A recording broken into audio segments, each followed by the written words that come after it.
Assalamu alaikum. Welcome to Dialogue. I'm Taimur Shamil. Today, Taliban and the Afghan government met in Doha, and this was a meeting that many Afghans and many stakeholders were waiting for. Two sides met, and this is going to be the first round. There would be many things that would be discussed in the future. Today, both sides discussed about the prospects of ceasefire primarily. And then, of course, there would be other issues, more intricate, more complex issues that will be discussed between the Taliban and the Afghan government. Many of them would be deliberating on the violence in Afghanistan, and there are many issues, as I said, about the constitution of Afghanistan, power sharing, future of the present government and the present political setup. That is very important, and all these things would be discussed. We have to see that what is US expecting from these talks. Of course, a withdrawal of US troops, but what is more than that for the US that they're concerned about? We'll be discussing about that. What do the Taliban want in Afghanistan? Of course, power sharing. And would that happen, and how would the Afghan government negotiate with the Taliban? In what capacity? Would President Ashraf Ghani be there, or would there be interim setup that Taliban would prefer in Afghanistan? Also keeping in mind that the spoilers are there in Afghanistan, ISIS, Daesh, which has been carrying out attacks on innocent people in Afghanistan, and that is also an issue for Afghanistan itself and for the neighbors.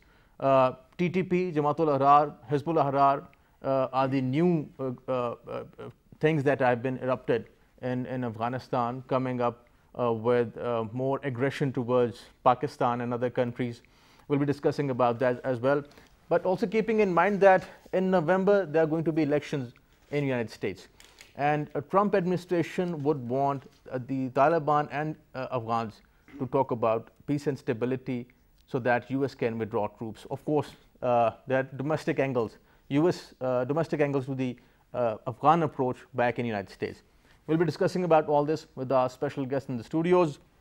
Our first guest is Mr. Rauf Hassan, renowned senior analyst on strategic affairs and on Afghanistan. Sir, welcome to the show. Thank you very much. We have Amara Durrani, renowned expert on Pakistan's foreign policy and Pakistan's relations with Afghanistan. Welcome to the show, Amara. We have third guest, Senator Anwarul Haque Kakar, a renowned politician and member of the Senate's Committee on Foreign Affairs. Sir, welcome to the show.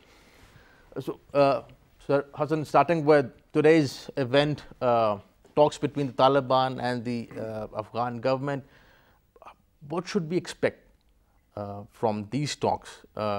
Anything coming soon, anything positive, or this would go on? This would take time, because this would be a matter of, let's say, of weeks or years. I'll pick it up, from the middle of your comment, which is anytime soon. No, I expect that this is going to last a while, and reason or the combo of reasons very clear.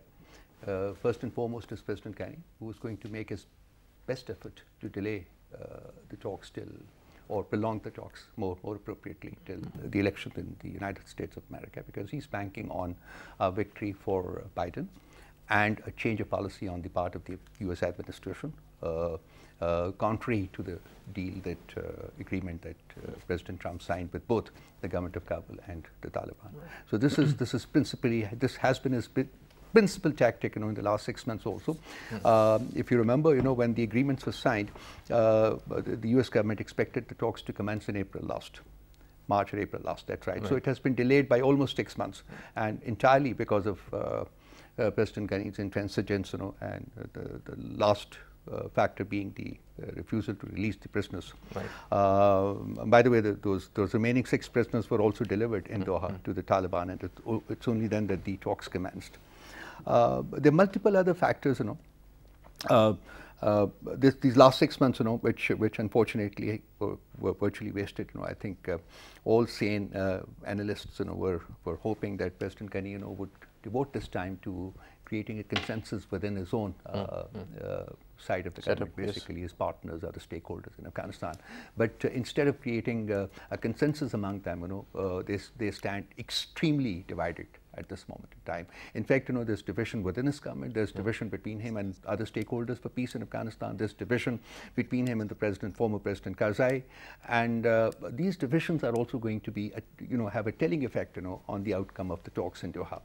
So far as Taliban are concerned, basically, and I think they have entered the talks, with the singular purpose, that they're going to expedite it to lead to the setting up of an interim government, which would be the political demise of Ghani, and that is exactly what I have always been insisting on, in my talks and in my writings. I've been insisting on that he is going to become, he has been, and he will continue to remain a major impediment in the path of peace. So Taliban would want an early settlement, Taliban would want an early ceasefire, Taliban would want an early constitution of the interim government, and changes in the constitution that, of course, from then on, the task of mending the constitution would begin, depending on what the Taliban bring to the table.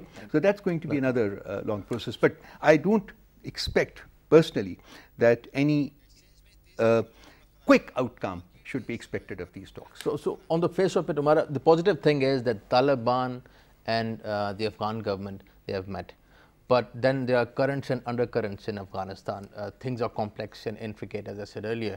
How do you see those intricacies within the Afghan political setup? By that I mean President Ghani and Abdullah, first of all, how they are going to address the issues, and then we can move on to Taliban. How do you see the intricacies within the Afghan setup? So within the Afghan setup, I think the what is absolutely clear now is a developing Afghan public opinion. And that is very represented in the team that is in Doha right now, negotiating on behalf of Afghanistan with the Taliban. That is a categorical, unanimous fatigue with violence.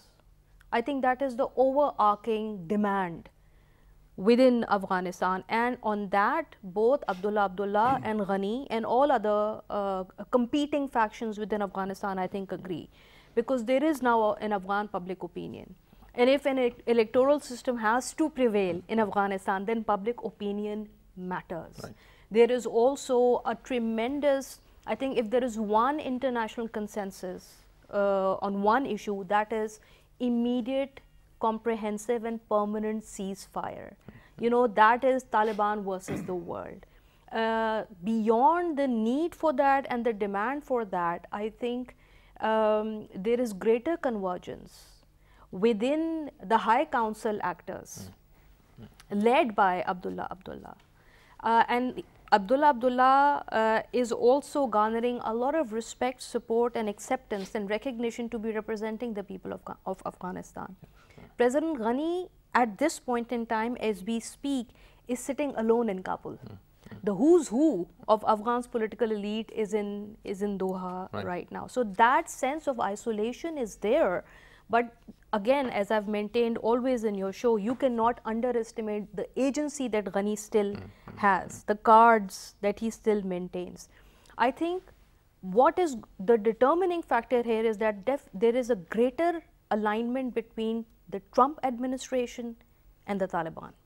Then there is a greater alignment between the Kabul government and the Trump administration. If somehow the other political factions of Afghanistan, led by Abdullah, led by former President Hamid Karzai and their supporters, only if they're able to prevail over President Ghani to put the peace process on a fast track, which they haven't really been able to do so far, only then we can see an expedition in the peace process. But I agree with Rauf Saab that the Taliban, I think, you see, the Taliban and Trump administration were very clear. When they made that February 29th agreement, that was not for the sake of show.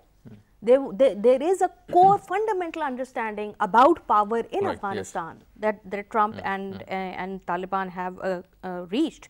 And now it is a matter of taking the rest of the Afghan polity and onboarding them onto that understanding. Right. Senator Kakar, Pakistan is directly and indirectly affected by what has been happening in Afghanistan for the last 19 years. I would say for the last 40 years. Our former FATA area, Balochistan for that matter, and the way terrorist organizations have been operating in Afghanistan, the way they have been carrying out attacks inside Pakistan, That is a concern for us. And the spoilers that are there. How do you see this today's meeting and then Pakistan's concerns regarding Afghanistan? Well, I would agree probably with both of my colleagues in a way. Pakistan's concern, yes, we have stated this position and have maintained it more or less for last 1 decade, that we are genuinely interested in a peaceful and stable Afghanistan. So how do you achieve that? I think so today in Doha was the beginning of that ideal which we call, or anybody would call it, a stable Afghanistan. It's a long haul. Pakistan has to be patient as well, along with the Afghan people. What are we expecting here today?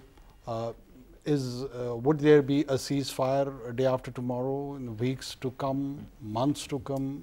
I do not see it, honestly. And for me, it's too high a bar, because the demand of common Afghan individual, Afghan government, everyone is interested, and they are trying to generate this pressure on Taliban to announce the ceasefire. And they see it as a leverage in their hand, which they are not going to give in so easy.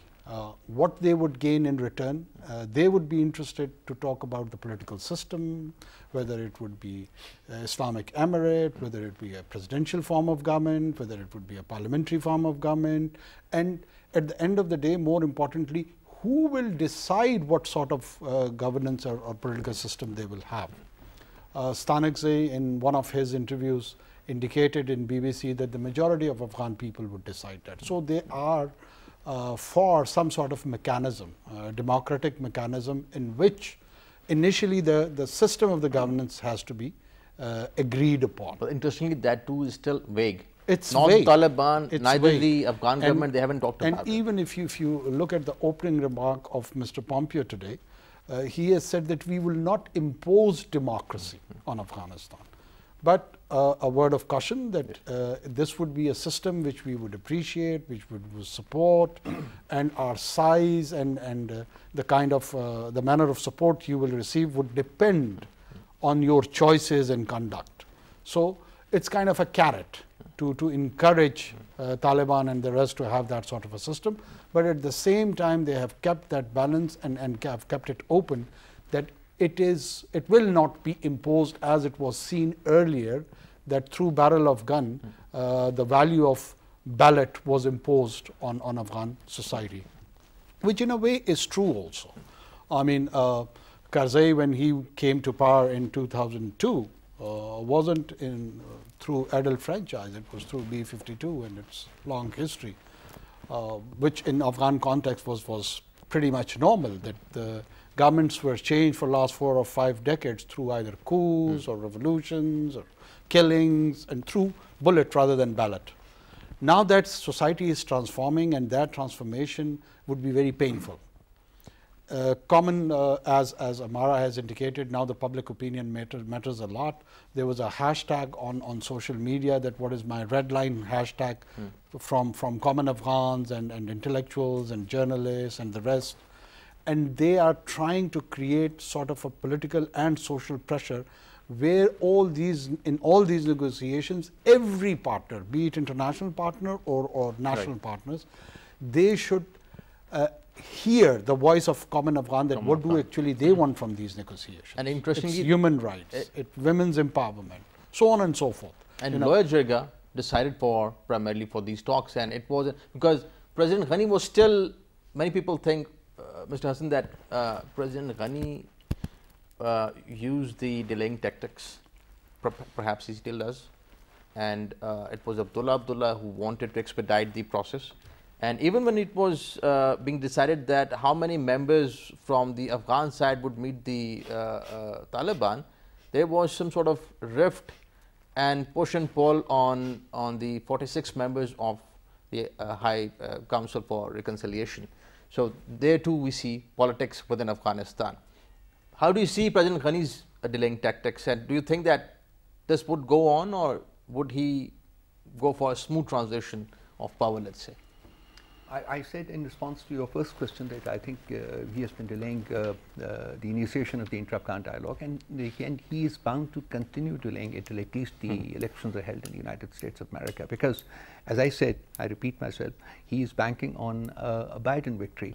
But if you go back in history and look at what Biden has been saying about Afghanistan, it is not very dissimilar to what President Trump stands for. I mean, if at all there is a level of convergence, between the proposed policies and the existing policies of two leaders, it is in Afghanistan. And he said, that I am not going to send my veteran son to Afghanistan. This is Biden. Yes, he said it. Not veteran son to Afghanistan to fight for women's rights. He said that. And Pompeo, as Kakar Sahab has very correctly said, that he has given a very open platform to the Afghans to negotiate what kind of government do they want in Afghanistan. So it's a very clear concession to the Taliban.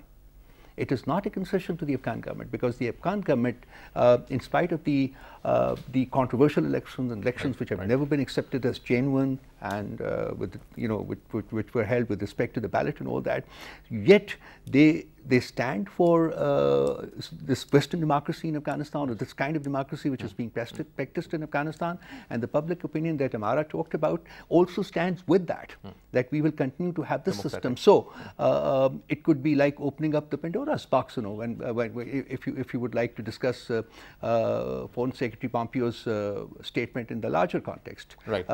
So this means, that even the kind of government which is going to be constituted in Afghanistan is now open to debate, and it's going to be decided here in these intra-Afghan dialogues, or once the intra-Afghan dialogue has resulted in a cessation of hostilities and possibly the setting up of an interim government, it is going to be debated in that. Right. So 3 months from now, 6 months from now, or a year from now, because at time it's very difficult to give a projection about how much time will be taken, by the Afghan stakeholders, to come to a consensus, with regard to what is to be done in Afghanistan. But it is now a wider spectrum of things, which need to be debated and agreed upon, including, as I said, it's very, very important, because it gives a totally new dimension to the kind of negotiations, which are going to take place between the Taliban and the other stakeholders. Right. So, very interesting. Let's see. We are joined by Michael Kugelman, a renowned expert on South Asia. Welcome to the show, Michael. Thank you. Good to be back with you. Right. Thank you for joining us. Talking about today's talks in Doha, how do you see the future of this intra-Afghan talks? Also keeping in mind that many people think that President Ghani has been using delaying tactics to sit with the Taliban to discuss about peace prospects, primarily because of his own political position in Afghanistan. How do you see this? Well, I mean, it's true. If you're looking for potential spoilers in this very delicate, complex process, you look at someone like President Ghani, who must know that if the peace process proceeds in the way that it's currently envisioned, that could lead to a situation where you have a new government, whether it's a transition government or some type of power-sharing government that includes the Taliban, that would really try to push Ghani out.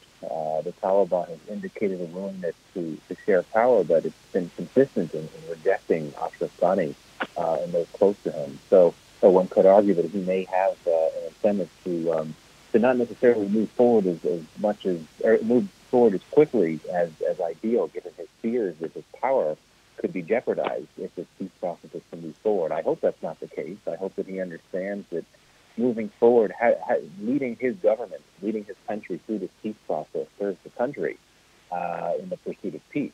But obviously, we're in very early days. This is a milestone day today, to be launching this peace process that has been so elusive for so many years. And I think that the early sessions will probably revolve around technical, procedural matters on that. It will take a while to get into the really substantive matters. And when that happens, it's going to be very difficult because, these are two sides, the Afghan government and the Taliban side, that have quite different priorities and very different worldviews, very different ideas of how they want Afghanistan to look and be as a political system. So it's going to be very difficult. It's going to take a very long time. I think, as was mentioned before, it's very difficult and I think inappropriate to put any type of time frame on this process. certainly, President Trump here in Washington would like there to be a deal by the time the U.S. election comes. I find that wholly unrealistic. Right. I think that we have to look at a very long, fraught, and complex process that could take quite a few years, to be very honest. But I think that in terms of what I'll be looking for initially, whether the Taliban would be willing to agree to some type of violence reduction plan to allow for more goodwill and trust in the negotiations, that would be a big boost. I'm not sure I'd count on the Taliban agreeing to that very early on, but that I think could be a very useful first step to see if the Taliban is at least willing to reduce the intensity of its attacks on the Afghan state that it's negotiating with. Michael, how do you see the role of spoilers in Afghanistan?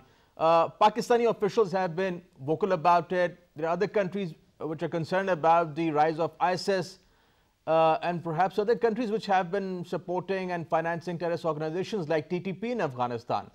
How do you see TTP, Jamaat al-Ahrar, and these organizations who have been carrying out attacks inside Pakistan and ISIS in Afghanistan?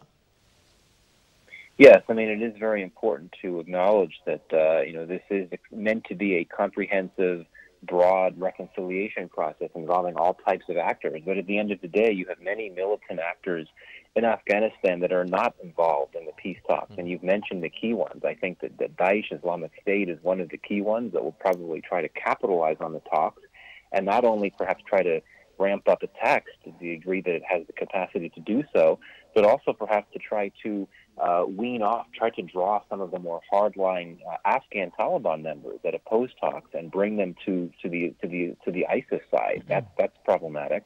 I know that you have all types of ideas and speculation as to who may be a spoiler.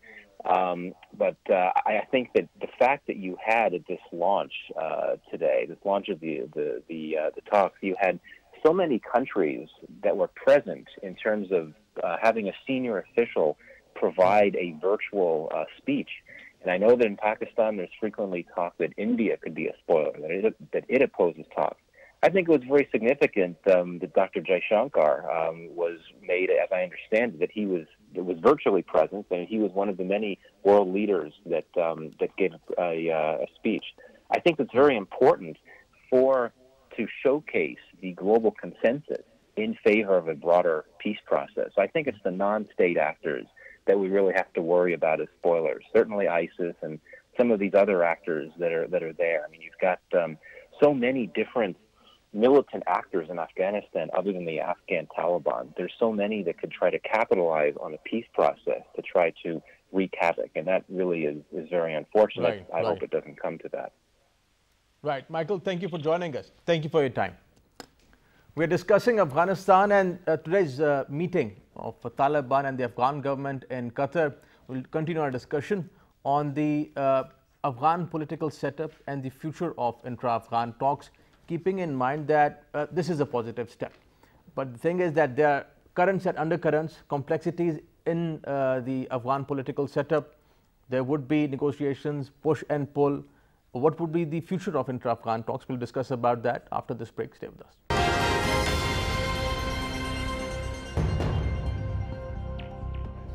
Welcome back.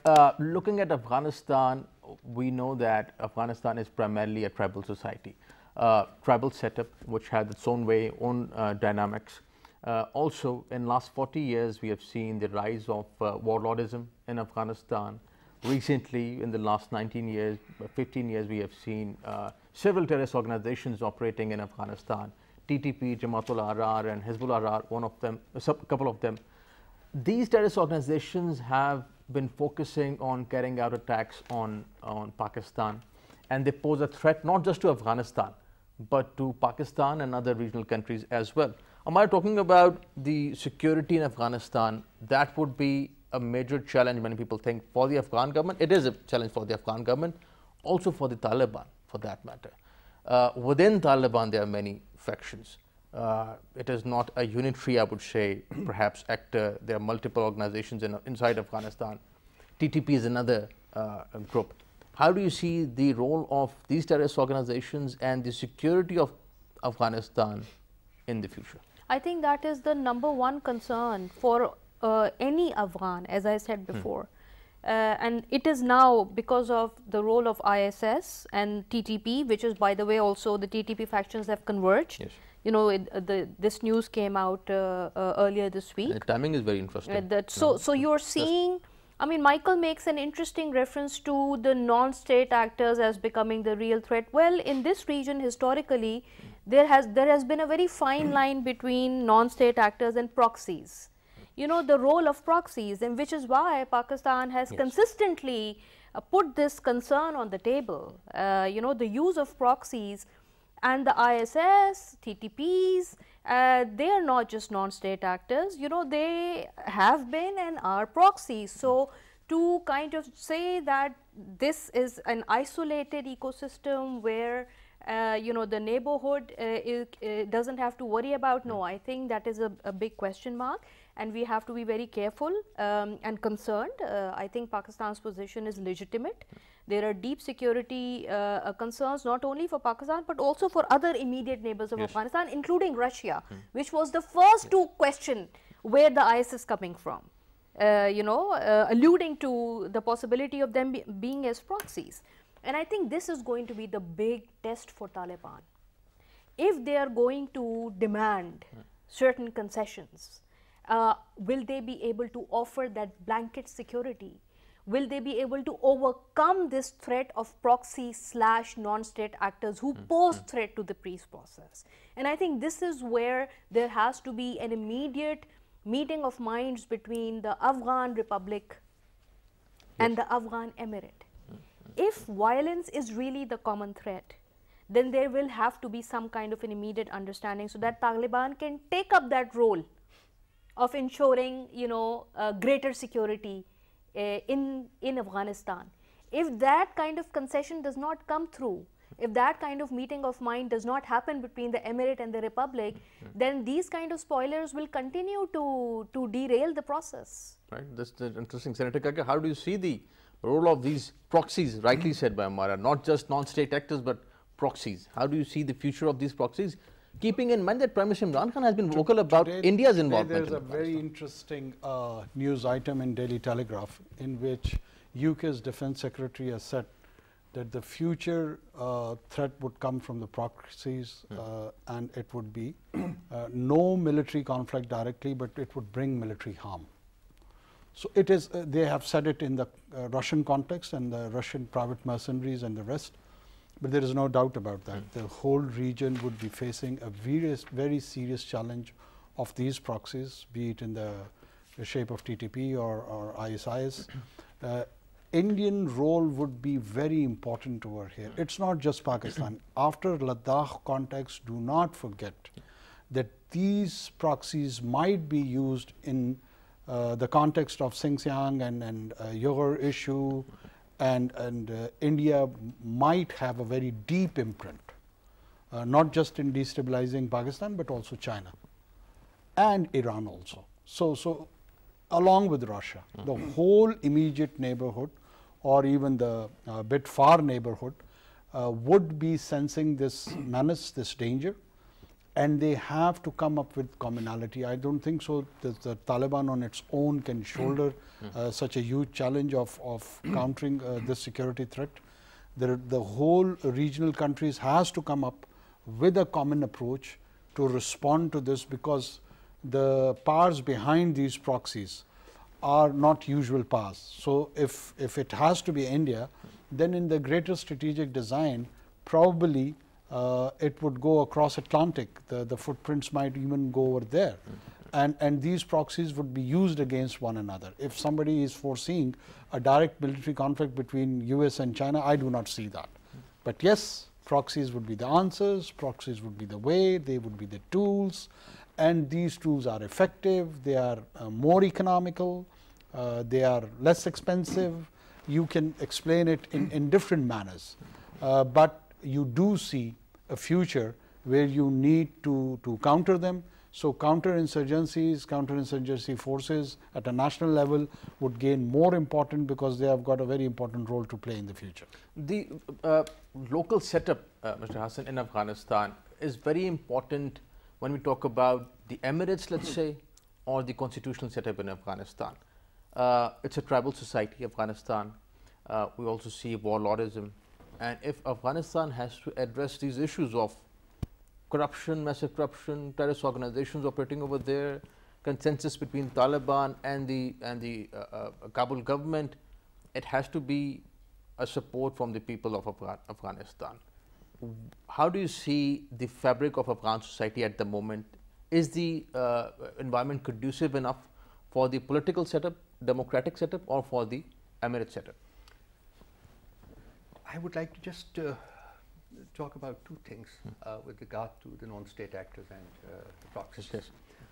The combined opposition in Afghanistan have sent a letter to Ghani saying that high officials of the government are involved in the recent assassinations of activists and critics of Ghani.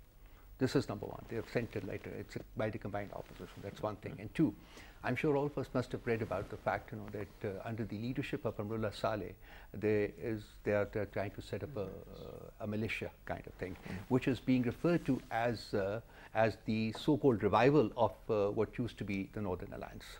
So while on the one hand you're meeting in Doha to negotiate peace, the government of Afghanistan is undertaking at least two-pronged strategy to assert its authority and to somehow weaken the opposition resolve to go for a negotiated settlement to bring peace to Afghanistan.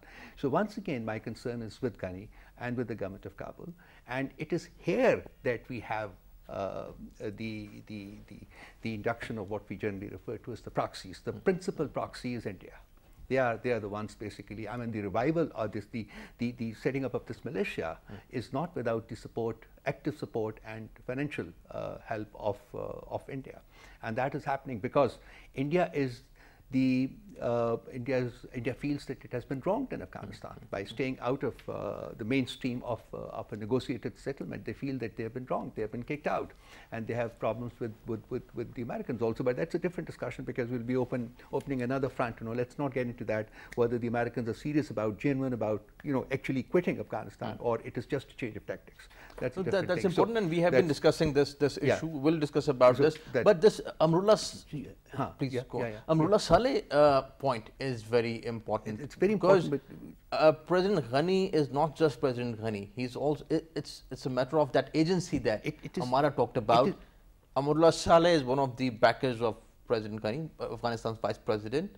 What do you think about him and his approach towards the I war? actually feel that he's going to be a major disruption to the cause of peace in Afghanistan, along with, of course, President Ghani. But basically, I wanted to talk about this emirate thing and I'm saying that these people, Ghani, Amrullah Saleh, and all those constituents of the former Northern Alliance, they stand for the current kind of democracy in Afghanistan. I don't generally call it democracy, but the fact is that it is a democratic dispensation, which they have. They stand for that.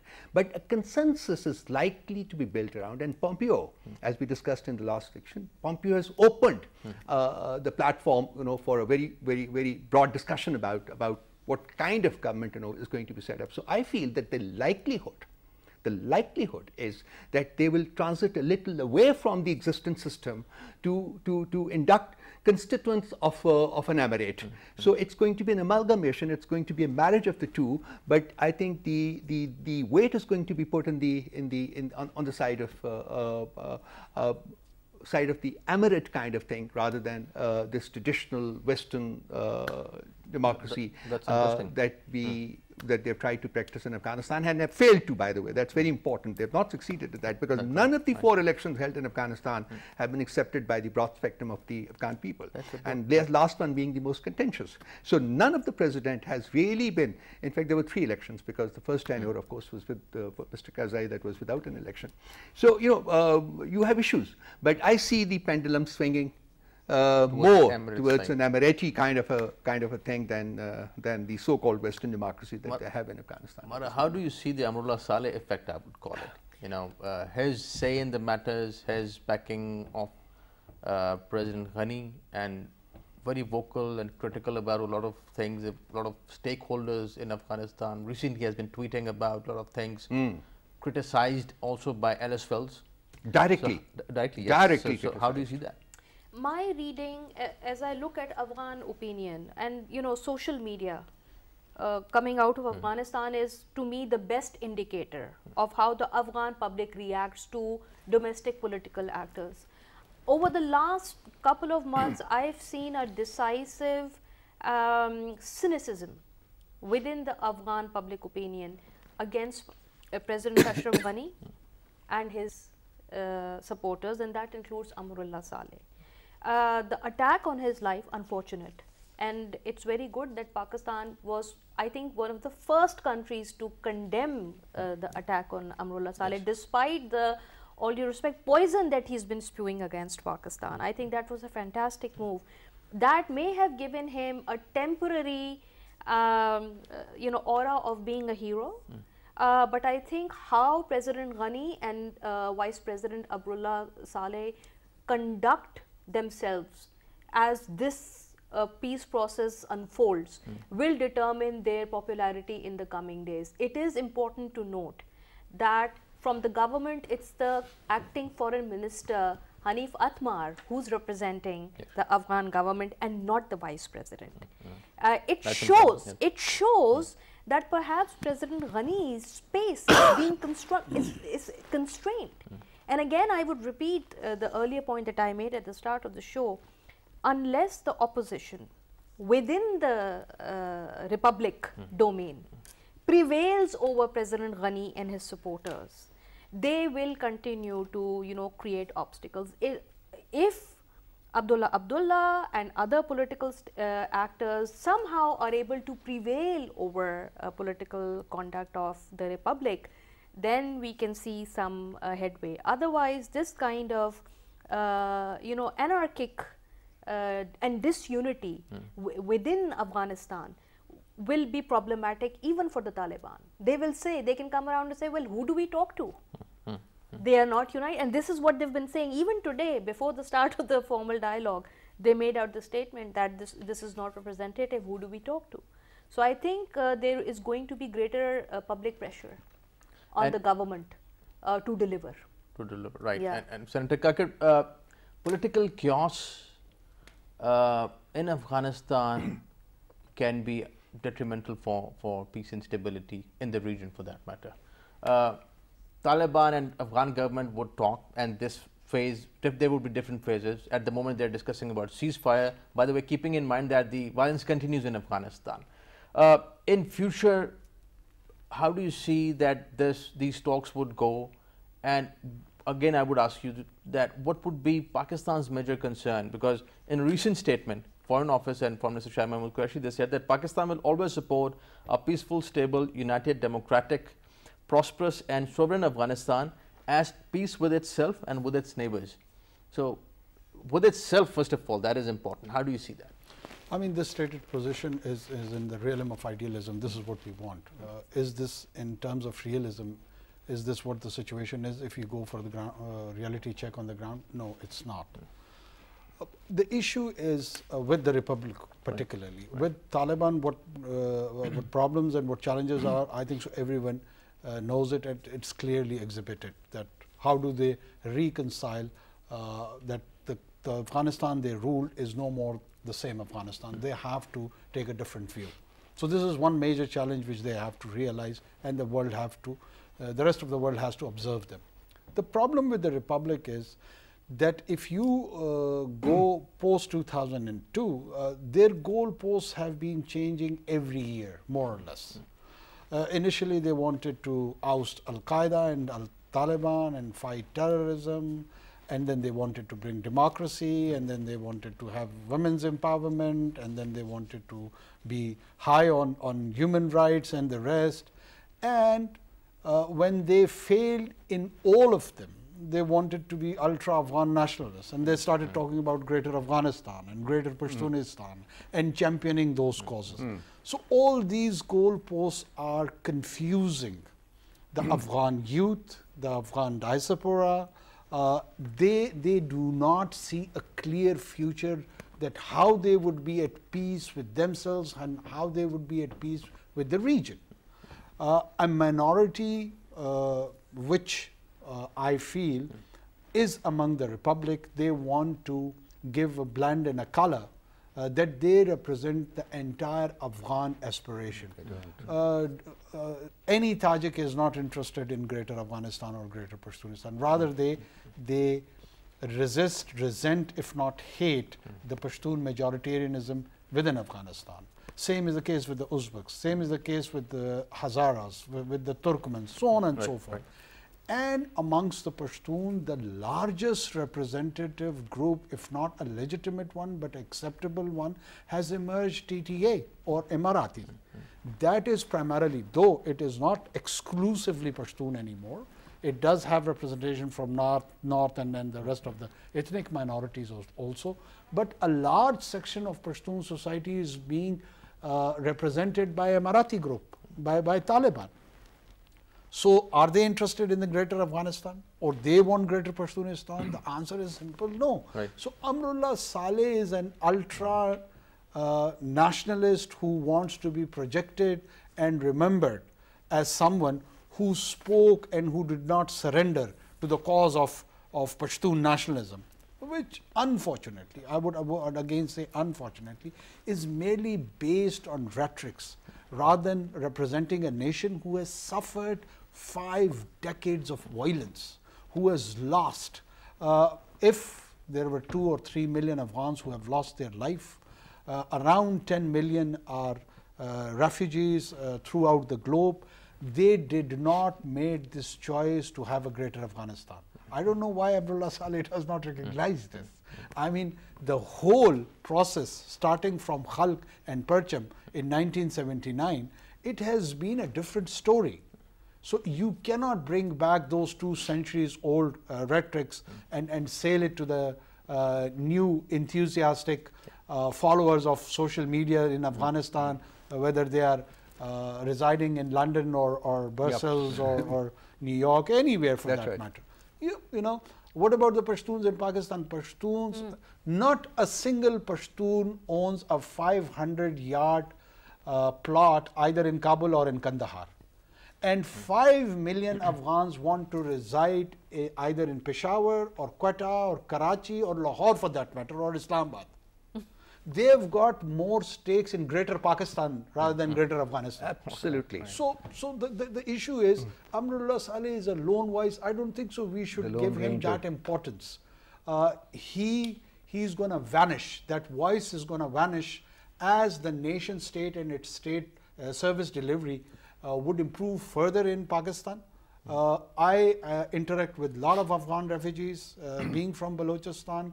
They would like to see some sort of a political or economic stake of them in the state of Pakistan. They would never ever want to go back. So a population which has more stakes over here, how could they aspire something which would be challenging to the territorial integrity of Pakistan? This is skewed, this is misleading. The division within the Afghan government between the opposition, as I talked about this letter which has been sent to President Ghani, that is going to be a major contributing factor to further tip the scales in favor of the Emirati, right? Because of the past experience, because Afghanistan was at its most peaceful, and of course I don't defend that, I don't support that because of the human rights violations and so much else basically, but Afghanistan was at its most peaceful in those 5 years under the Taliban. So this division is going to be a major contributing factor. Thank you all of you for joining us. Mr. Hassan, pleasure having you on the show. Thank you for your time. Amara, thank you for joining us. Pleasure having you on the show. Senator Kakar, thank you for your time. Thank you for joining us. Pakistan stands for peace and stability, and Pakistan is affected directly and indirectly by what has been happening for the last 19 years, or for that matter for the last 40 years in Afghanistan. Pakistan has been working for peace and stability in Afghanistan. At one point we saw the Taliban were visiting Pakistan. President Ghani, several times he visited Pakistan, Islamabad. Pakistan wants peace and stability. And in today's speech at Qatar, at Doha, Foreign Minister Shah Mahmood Qureshi focused on few points, primarily 4 points. And I would just read out those 4 points. First of all, that Pakistan supports the Afghan-led and Afghan-owned peace process, and that we want Afghanistan to ensure that Afghanistan's soil would not be used against its neighbors. That is very important because we see that TTP has been operating over there Pakistan also wants to deepen its economic ties with Afghanistan. There's a huge potential in the region. Afghanistan itself has a huge potential. Pakistan and Afghanistan, they share the longest border. And sky is the limit when it comes to economy between Pakistan and Afghanistan. Afghan refugees, as Senator Kakar and another panelists mentioned, is one of the key concerns for Pakistan and for Afghanistan as well. For the people of Afghanistan, Pakistan would want repatriation of the Afghan refugees peacefully and respectably. Thank you for watching today's dialogue. See you next time. Khuda Hafiz.